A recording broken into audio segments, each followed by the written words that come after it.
Welcome to social. दिल बेचारा एक ऐसी फिल्म है जो लव, होप और लॉस इन सभी इमोशंस को बहुत अच्छे से रिप्रेजेंट करती है। सुशांत के जाने की वजह से ये फिल्म हम सभी के लिए एक अलग तरह की सेंटिमेंटल वैल्यू रखती है और इस वीडियो में हम फिल्म में दिखाए गए कुछ लाइफ लेसन्स के बारे में बात करेंगे जिसे हम सभी अपनी जिंदगी में अडेप्ट कर सकते हैं। तो आपसे रिक्वेस्ट है कि इस वीडियो को आप एंड तक जरूर देखें। जन्म कब लेना है और मरना कब है हम डिसाइड नहीं कर सकते, पर कैसे जीना है वो हम डिसाइड कर सकते हैं। नंबर 1, हंसते रहिए। फिल्म में सुशांत का कैरेक्टर हर सिचुएशन को अपने ह्यूमर से लाइट कर देता है, जिससे हमें समझ में आता है कि अगर हम चीज़ों में थोड़ा सा ह्यूमर डाल दें तो लाइफ थोड़ी बेहतर हो जाती है। मानी की लाइफ में खुद भी काफ़ी प्रॉब्लम्स थी क्योंकि कैंसर की वजह से वो अपना एक पैर भी खो चुका था, पर फिर भी वो हमेशा हंसता हुआ नजर आता है। यूजुअली ऐसे इंसिडेंट्स अगर किसी के साथ हुए हों तो उनकी लाइफ काफ़ी मुश्किलों से गुजरती है, पर मानी के कैरेक्टर के थ्रू हमें लाइफ को एक अलग ढंग से दिखाया गया है।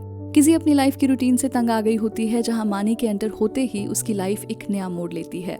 मानी हर बात पे हंसता रहता है और दूसरों को भी हंसाने की कोशिश करता है, जिसकी वजह से किसी भी बहुत खुश रहने लग जाती है। इसी तरह जब हमारी लाइफ में मुश्किल फेस चल रहा हो तो कभी कभी हमें हंस भी लेना चाहिए, क्योंकि प्रॉब्लम्स कब जाएंगी ये हमें नहीं पता, पर अगर हम थोड़ा सा हंस लेंगे तो एटलीस्ट आपका दिन अच्छा निकल सकता है और आपके आसपास के लोग भी इस एनर्जी से अट्रैक्ट होकर खुश नजर आते हैं। नंबर 2, जिंदगी को खुल के जिएं।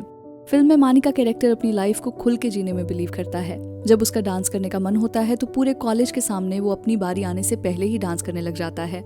इसके अलावा वो अपने दोस्त की फिल्म में भी एक्टिंग करता है, जहां वो अपने आइडल रजनीकांत को एक तरह का ट्रिब्यूट देता है। ये सभी बातें हमें मानी की लाइफ को लेकर उसकी फिलॉसफी दिखाने की कोशिश करती हैं कि कैसे वो अपना हर दिन पूरी तरह से जीने में बिलीव करता है। हम भी अपनी लाइफ में जब किसी सिचुएशन में बिजी हो जाते हैं तो अपने ड्रीम्स के बारे में सोचना बिल्कुल बंद कर देते हैं या फिर उनको फ्यूचर में पूरा करने का सोचते हैं, मगर आप सबको पता होगा कि फ्यूचर में हम कभी दोबारा अपने सपनों के लिए टाइम निकाल ही नहीं पाते।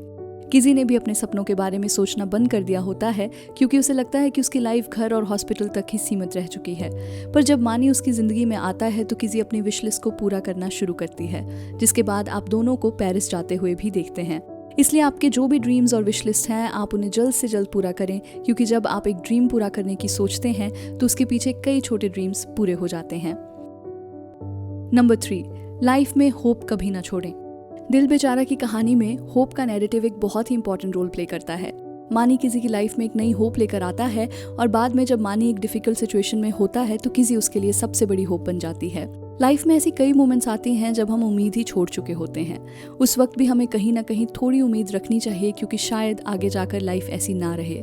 इसके अलावा अगर हम किसी के क्लोज हैं तो हमेशा हमें उनको मुश्किल वक्त में होप देनी चाहिए, क्योंकि शायद आपके बात करने से या साथ में रहने से दूसरे इंसान के लिए चीज़ें ठीक हो जाएं। फिल्म में भी हम यही नैरेटिव देखते हैं, जहां सभी कैरेक्टर्स एक दूसरे की होप बने हुए नजर आते हैं। किसी के अलावा मानी अपने दोस्त जेपी के लिए भी एक सपोर्ट के तौर पर हमेशा अवेलेबल रहता है और उसकी फिल्म को पूरा करने में भी मदद करता है। इसके बाद जब मानी खुद बीमार होता है तो उस सीन में वो डॉक्टर्स की बजाय सीधा किसी को कॉल करता है, जो हमें साफ दिखाता है कि मानी किसी को अपनी सबसे बड़ी होप के तौर पर देखता है। Number 4, everyone is fighting their own battles. Life में हम सभी चाहे कितना कुछ कर लें, पर फिर भी हमारी लाइफ में कोई ना कोई प्रॉब्लम जरूर रहती है। इस चीज़ को आप एक नेगेटिव वे में ना लें, क्योंकि ये ह्यूमन नेचर है कि हम हमेशा किसी न किसी मुश्किल का सामना करते रहते हैं। फिल्म में सभी कैरेक्टर्स अपने पर्सनल लेवल पर एक लड़ाई लड़ रहे हैं, चाहे वो किसी और उसकी इलनेस हो या फिर उसके पेरेंट्स का उसको ध्यान रखने का स्ट्रगल, और या फिर मानी की पर्सनल प्रॉब्लम्स, जहां वो एक सीन में बताता भी है कि वो अपनी सर्जरी के बाद बास्केटबॉल खेलना एंजॉय ही नहीं कर पाया है। ये सभी चीज़ें हमें दिखाती हैं कि हर कोई अपनी मुश्किलों से डील कर रहा है और हमें उनकी मुश्किल बढ़ाने की बजाय उनका साथ देना चाहिए। Number 5, life is unpredictable and incomplete. ऐसा बहुत बार होता है कि लाइफ में कुछ चीज़ें अचानक से हो जाती हैं और उसके बाद हमें समझ ही नहीं आता है कि सिचुएशन से कैसे डील करना है। मानी का कैरेक्टर चाहे अपनी लाइफ को कितनी खुशी से जीता था, पर एक वक्त पे जब उसका कैंसर वापस आ जाता है तो वो लाइफ की उस सिचुएशन को डील नहीं कर पाता। हमें ये सिचुएशन एक तरह से समझाती है कि लाइफ बहुत ही अनप्रिडिक्टेबल है और आगे क्या होगा हम नहीं जानते।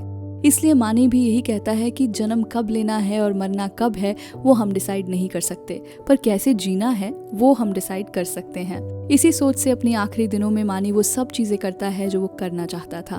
मानी के जाने के बाद किसी ने भी रियलाइज़ किया कि लाइफ बहुत ही अनप्रिडिक्टेबल है और चाहे लाइफ कितनी भी इनकम्प्लीट लगे, उसे हिम्मत से आगे बढ़ते रहना चाहिए। सैफ का कैरेक्टर भी हमें फिल्म में यही समझाता है कि लाइफ इज़ इनकम्प्लीट और आपको कुछ भी करके हर दिन सर्वाइव करना होगा। वीडियो खत्म करने से पहले आप हमें ज़रूर बताएं कि आपको फिल्म में से कौन सा लाइफ लेसन सबसे ज़्यादा पर्सनल लगा और आगे भी क्या आप इस सीरीज़ में और वीडियोस देखना चाहेंगे। ऐसी बहुत सी फिल्म्स हैं जो हमें लाइफ को जीना सिखाती हैं और इन सभी फिल्म्स को हम एक एक करके इस सीरीज़ में कवर करेंगे। So please let us know कि आप कौन सी फिल्म्स लाइफ लेसन्स की सीरीज़ में देखना चाहेंगे।